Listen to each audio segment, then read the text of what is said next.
Hello friend, स्वागत है आप सभी का अपने चैनल आस्क बोर्ड में। बाबू हम लाइव आ चुके हैं। आप लोग एक बार लाइव आ जाइए और एक बार बता दीजिए आवाज की क्वालिटी और वीडियो की क्वालिटी कैसी है। सभी बच्चे एक बार बता दीजिए आप लोग कैसे हैं। सभी बच्चों को गुड मॉर्निंग। जैसे आपको थंबनेल देख के पता लग गया होगा कि आज होने वाला है बाबू फिजिक्स में ऐसे 10 क्वेश्चन बताएंगे सब्जेक्टिव जो आपकी एग्जाम के लिए बहुत ही इंपॉर्टेंट होने वाला है। तो आप लोग क्या कीजिएगा, इस वीडियो को शुरू से लेके अंत तक देखिएगा और इस वीडियो को अपने दोस्तों के पास शेयर जरूर कीजिएगा, ताकि जब भी यहाँ आप देख लीजिए जो भी आपके कमजोर यहाँ पे भाई हुई हो उनकी हेल्प हो सके और आप भी यहाँ पे तैयारी कीजिएगा। आप भी कमजोर हैं, आप ही यहाँ देखिए स्ट्रॉन्ग हो जाएंगे। तो यहाँ पे देख लीजिए आज हम लोग क्या पढ़ने वाले हैं, क्लास 12th का फिजिक्स पढ़ने वाले हैं। फिजिक्स में बाबू क्या 10 सब्जेक्टिव क्वेश्चन को कवर करेंगे जो आपकी फाइनल बोर्ड परीक्षा के लिए बहुत ही ज्यादा महत्वपूर्ण है। तो सभी बच्चे क्या कीजिए, एक बार चैनल पे पहली बार आए हैं तो चैनल को आप लोग सब्सक्राइब कर दीजिए। सब्सक्राइब करने के बाद से बेल आइकन को दबा के आप लोग ऑल पे कर लीजिए, ताकि जब भी लाइव क्लास हो नोटिफिकेशन आपके पास जाए। साथ में अगर आप लाइक नहीं किए हैं बाबू फटाफट लाइक कर दीजिएगा। जितने भी स्टूडेंट लाइक नहीं किए हैं बाबू लाइक कर दीजिएगा। व्हाट्सएप ग्रुप में जुड़ना आपके लिए अनिवार्य है, आप लोग जुड़ जाइएगा। नंबर है हमारा 91 35 74 20 24। आप इस पे मैसेज करके बोलिए सर हमको ग्रुप में जुड़ना है, हम आपको ग्रुप में ऐड कर देंगे। तो सभी बच्चे रेडी हैं, एक बार बता दीजिए। सभी बच्चे रेडी हैं, एक बार बता दीजिए। चलिए सभी बच्चे रेडी हैं तो हम यहाँ पे क्लास को स्टार्ट करते हैं। एक एक क्वेश्चन बाबू इंपॉर्टेंट है, एक एक क्वेश्चन को आपको समझना है। पहला नंबर क्वेश्चन है कि सी धारिता वाले संधारित्र को विभव भी तक आवेशित किया जाता है। यानी आप देखिए विभव क्या भी तक आवेशित किया गया, तो इसकी यहाँ देखिए विद्युत ऊर्जा क्या होगी। तो देखिए यहाँ पे क्वेश्चन ये पूछा गया, प्रश्न है आपके एग्जाम के लिए। देखिए क्वेश्चन आपके सामने है कि सी धारिता वाले संधारित्र को विभव भी तक आवेशित किया गया है, इसकी यहाँ देखिए विद्युत ऊर्जा क्या होगी। तो बाबू यहाँ पे आपको याद रखना कि यदि सी धारिता वाले यानी क्या, यदि सी धारिता वाले संधारित्र को भी विभव तक आवेशित किया गया है तो इसकी ऊर्जा हम क्या बदलाएं। बाबू ये शॉर्ट क्वेश्चन है 2 नंबर का, इसी प्रकार लिखना है, बिल्कुल शॉर्ट में आपको आंसर देंगे। यहाँ पे क्वेश्चन है कि यदि सी धारिता वाले संधारित्र को भी विभव तक हम आवेशित करेंगे तो इसका यहाँ आप देखिए विद्युत ऊर्जा क्या हो जाएगा। हम क्या बताए हैं, U इक्वल टू क्या होता है, CB²/2 होता है। क्या होता है बाबू, U इक्वल टू CB²/2 होता है, क्योंकि क्या पूछा है, विद्युत ऊर्जा पूछा है। विद्युत ऊर्जा क्या होता है, U इक्वल टू CB²/2। ये आपको याद रहेगा, 100% आपको याद कर लेना है। बहुत ज्यादा महत्वपूर्ण क्वेश्चन है, ऐसे ऐसे क्वेश्चन आपको याद कर लेना है। बहुत बढ़िया, चलिए वेरी गुड। अगला क्वेश्चन आपके सामने है। अगला क्वेश्चन का आंसर दीजिए कि विद्युत आवेश क्या है, निम्नलिखित के 2 गुण लिखे। यानी अगला क्वेश्चन है कि विद्युत आवेश क्या है, इसके 2 गुणों को लिखे। बाबू विद्युत आवेश क्या होता है, फटाफट समझ लीजिए कि विद्युत आवेश क्या होता है। तो विद्युत आवेश वह भौतिक राशि है जिसके कारण पदार्थ में विद्युत तथा उससे संबंधित प्रभाव उत्पन्न होते हैं।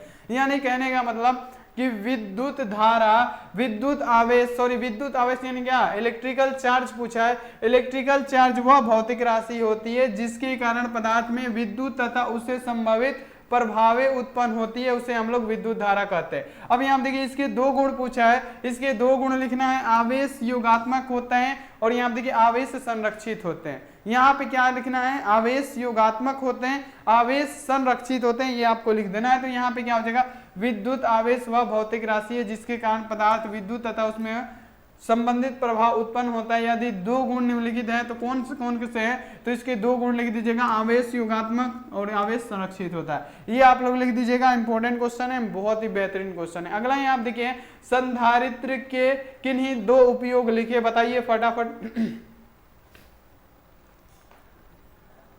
यहाँ पे आप लोग आंसर दीजिए। देखिए क्वेश्चन पूछा गया है कि संधारित्र के किन्हीं 2 उपयोगों को लिखे। बाबू ऐसा क्वेश्चन आता है तभी आपको बताया जा रहा है, ध्यान रखिएगा।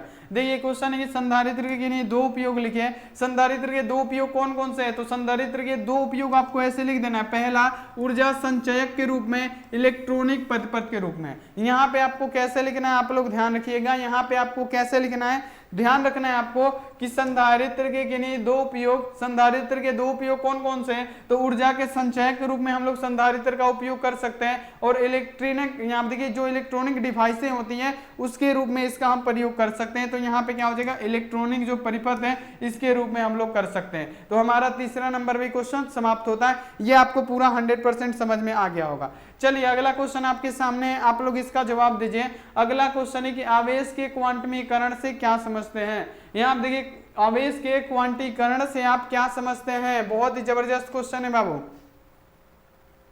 यहाँ पे 4 नंबर क्वेश्चन बहुत ही ज्यादा जबरदस्त है, ये आपको याद होना चाहिए। आपको बताना है कि आवेश के क्वांटीकरण से आप क्या समझते हैं। बाबू आवेश के क्वांटीकरण से क्या समझते हैं, चलिए बताते हैं। तो आवेश का क्वांटीकरण, किसी आवेशित वस्तु पर स्थित आवेश हमेशा इलेक्ट्रॉनिक आवेश का पूर्ण गुणज होता है। यानी यहाँ पे देखिए आपको ऐसे ही लिखना है जैसे हम आपको बता रहे हैं। देखिए कैसे लिखना है, आवेश का क्वांटमीकरण क्या है, तो किसी आवेशित वस्तु पर स्थित आवेश हमेशा इलेक्ट्रॉनिक आवेश का पूर्ण गुणज होता है। अर्थात किसी वस्तु पर आवेश क्या होता है, Q इक्वल टू, यहाँ देखिए प्लस माइनस एनी होता है। यानी क्या होता है, इस पे प्लस और माइनस दोनों चार्ज होती हैं। ये क्या होता है, ये आवेश का क्वांटमीकरण होता है। ये आप लोग याद रखिएगा। अब यहाँ पे देख लीजिए, जहां इलेक्ट्रॉन आवेश क्या होता है, जहां पे इलेक्ट्रॉन का आवेश क्या होता है, ध्यान रखिएगा। यहाँ पे जहां पे इलेक्ट्रॉन का आवेश क्या होता है, 1.6 × 10⁻⁻19 जूल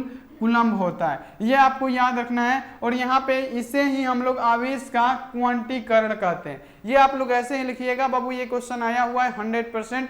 तो ऐसे क्वेश्चन को आपको याद कर लेना है। जल्दी से जल्दी आप लोग आंसर दीजिए फटाफट। चलिए अगला क्वेश्चन आते हैं। अगला क्वेश्चन आपके सामने है कि मुक्त आकाश की विद्युतशीलता का मात्रक क्या होता है, और इसका विमीय सूत्र लिखिए। बाबू जितना भी क्वेश्चन है ना, सारा क्वेश्चन बैंक से लिया गया है। बहुत ही ज्यादा इंपॉर्टेंट क्वेश्चन है आपके फाइनल बोर्ड परीक्षा के लिए।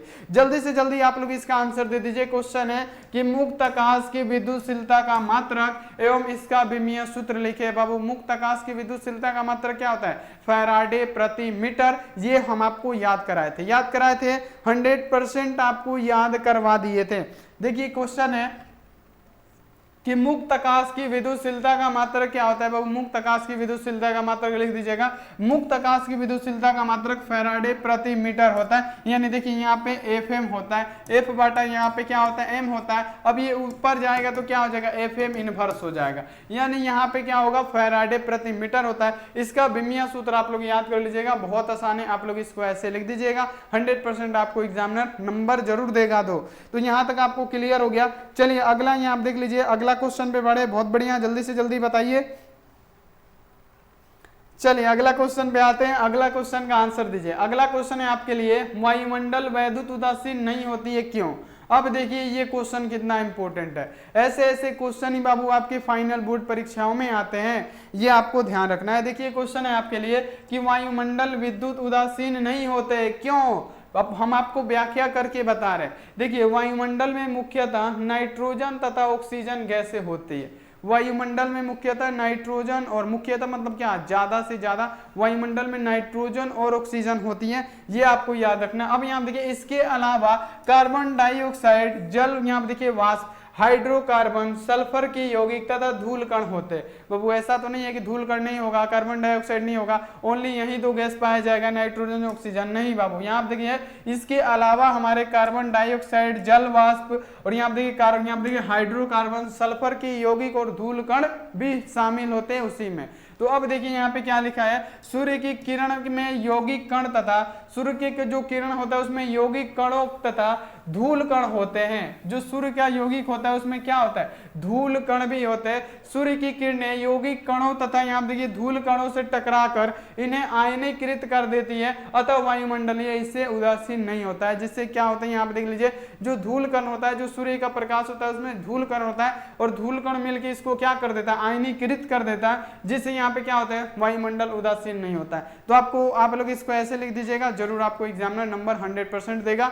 100% आपको ऐसे ही लिखना है। अगला क्वेश्चन आ जाइए 7 नंबर की, विद्युत क्षेत्र रेखाएं क्या है, इनके 2 गुणों को लिखें। विद्युत क्षेत्र रेखाएं क्या है, इसके 2 गुण आपको लिखने हैं। तो कैसे लिखिएगा, आप लोग जवाब दीजिए।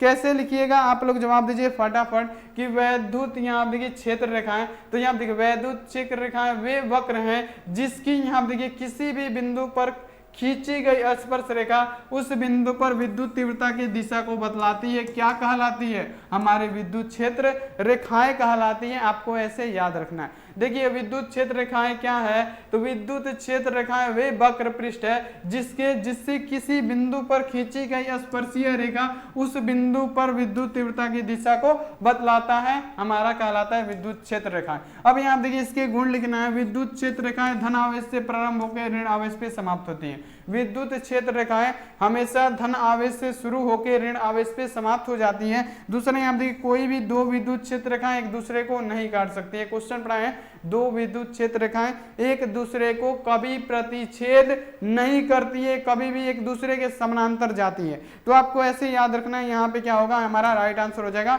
आप लोग यहाँ पे इसको लिख दीजिएगा। अगला यहाँ आप देखिए क्वेश्चन ये इंग्लिश मीडियम वाले बच्चों के लिए, आप लोग इसका स्क्रीनशॉट ले लीजिए। चलिए अगला क्वेश्चन पे आते हैं 8 नंबर की। किसी संधारित्र में दूसरे चालक पट्टी की क्या भूमिका है? अब बताना है। देखिए क्वेश्चन है कि किसी संधारित्र में दूसरे चालक प्लेट की क्या भूमिका है। किसी भी संधारित्र में दूसरे चालक प्लेट की क्या भूमिकाएं होती है। तो चलिए हम जानते हैं कि क्या भूमिकाएं होती है। तो यहाँ देखिए जब दो आवेशी चालक प्लेटों के एक दूसरे के नजदीक लाया जाता है, मान लीजिए दो आवेशी चालक प्लेट हो, आवेश से चार्ज वाला चालक प्लेट, यहाँ आप देख लीजिए मान लीजिए दो आवेशी चालक प्लेट हो, एक दूसरे के नजदीक लाते हैं तो इनके विभव में कमी आ जाती है। जो इनका पोटेंशियल होता है ना विभव, उसमें क्या होता है, कमी होने लगता है, जिसके कारण इनकी धारिता बढ़ जाती है। विभव घटेगा धारिता बढ़ेगा, ये भी हम आपको समझाए थे ऑब्जेक्टिव में। तो यहाँ पे क्या हो जाएगा, जिनके कारण इनकी क्या होती है, कमी आती है विभव में, तो धारिता बढ़ जाती है। यही कारण है कि दूसरे प्लेट को पहले प्लेट के निकट लाने से धारिता बढ़ जाती है। यही कारण है कि दूसरे प्लेट को पहले प्लेट के साथ में लाने से उसकी धारिता बढ़ जाती है। तो यहाँ पे आपको ऐसे लिख देना है बाबू। 100% आपको समझ में आ गया होगा, आप लोग इसको याद कर लीजिएगा। अगला देखिए क्वेश्चन है 9 नंबर की। स्थिर विद्युत प्रशिक्षण क्या है, इसके जीवन उपयोगों को लिखे। देखिए सब क्वेश्चन इंपॉर्टेंट है, आप लोग सब क्वेश्चन याद कर लीजिएगा। चलिए बताइए आंसर, जल्दी जल्दी आंसर बताइए। देखिए क्वेश्चन है कि स्थिर विद्युत प्रशिक्षण क्या है, इसके जीवन उपयोगों को लिखे। तो देखिए यहाँ पे क्या है, स्थिर विद्युत प्रशिक्षण आकाश के एक निश्चित क्षेत्र को बाह्य क्षेत्र से सुरक्षित रखने की घटना को ही हम लोग स्थिर विद्युत प्रशिक्षण कहते हैं। सिर्फ ओनली पूछा है स्थिर विद्युत प्रशिक्षण क्या है। तो यहाँ पे हम लोग स्थिर विद्युत प्रशिक्षण कैसे, तो स्थिर विद्युत प्रशिक्षण आकाश के एक निश्चित क्षेत्र को बाह्य क्षेत्र से सुरक्षित रखने की घटना को ही स्थिर विद्युत प्रशिक्षण कहा जाता है। क्या कहा जाता है, उसे स्थिर विद्युत प्रशिक्षण कहा जाता है। यहाँ देखिए इसका उपयोग बरसात में तूफान के समय जब आकाशीय बिजली का प्रकोप होता है, तब उस समय आप देखिए खुले मैदान की अपेक्षा कार या बस के अंदर रहना अत्यधिक सुरक्षित रहता है। कार या बस के आवरण वैद्युत यहाँ देखिए प्रशिक्षण प्रदान करते हैं, यही इसका जीवन उपयोग है। आपको ऐसे ही आपको लिख देना है। 110% जरूर ये आपके फाइनल बोर्ड परीक्षा में आएगा, आप लोग इसको याद कर लीजिएगा। बहुत बढ़िया। चलिए अगला क्वेश्चन आपके सामने है, आप लोग इसका आंसर दीजिए। देखिए यहाँ पे 10 नंबर क्वेश्चन है कि समानांतर प्लेट संधारित्र में दूसरे प्लेट का कार्य क्या होता है। समानांतर प्लेट संधारित्र में दूसरे प्लेट का कार्य, तो समानांतर प्लेट संधारित्र में दो यहाँ देखिए धातुक प्लेट होती है, जिनमें एक को आवेशित कर दिया जाता है, दूसरे को पृथ्वी से संबंधित कर दिया जाता है, जिससे संधारित्र की धारिता बढ़ जाती है। बहुत आसान है, आपको सेम टू सेम इसी प्रकार लिखना है और ये सारा क्वेश्चन आया हुआ क्वेश्चन है, आपको याद रखना है। देखिए समानांतर प्लेट संधारित्र में दो धात्विक प्लेट होती है, जिसमें एक को आवेशित कर दिया जाता है और दूसरे को पृथ्वी से संबंधित कर दिया जाता है, जिससे क्या होता है, संधारित्र की धारिता बढ़ जाती है। तो यहाँ पे आपको ऐसे लिख देना है। तो बाबू हम आपको टोटल 10 ऐसे सब्जेक्टिव क्वेश्चन बता दिए जो आपके एग्जाम के लिए इंपॉर्टेंट होने वाला है। तो ज्यादा हम नहीं बता दें कि 10 क्वेश्चन है, 10 क्वेश्चन आपसे आराम से याद हो जाएगा डेली बाय डेली। तो डेली सुबह में 10 सब्जेक्टिव क्वेश्चन देंगे, 10 आपको 10 याद कर लेना है। तो आप लोग इसको याद कर लीजिएगा। चलिए चैनल पे पहली बार आए हैं, आप लोग चैनल को सब्सक्राइब कर दीजिएगा और बेल आइकन को दबा के आप लोग ऑल पे जरूर कर दीजिएगा। और यहाँ पे देख लीजिए फटाफट आप लोग क्या कीजिएगा, इसको शेयर भी कर दीजिएगा। तो मिलते हैं ऐसी अगली क्लास में, तब तक आप अपना ध्यान रखिए, मन लगा के पढ़ाई कीजिए बाबू। Take care and bye. और मिलेंगे, आज तो संडे है, संडे धमाका में बहुत ही तगड़ा क्लास होने वाला। आप लोग यहाँ पे मिलिएगा कब बाबू? आज यहाँ पे मिलिएगा 2:15 में, केमिस्ट्री को पूरा खल्लास कर दिया जाएगा। तो मिलते हैं ऐसे अगली क्लास में। आप लोग अपना ध्यान रखिए, मन लगा के पढ़ाई कीजिए। Take care and bye.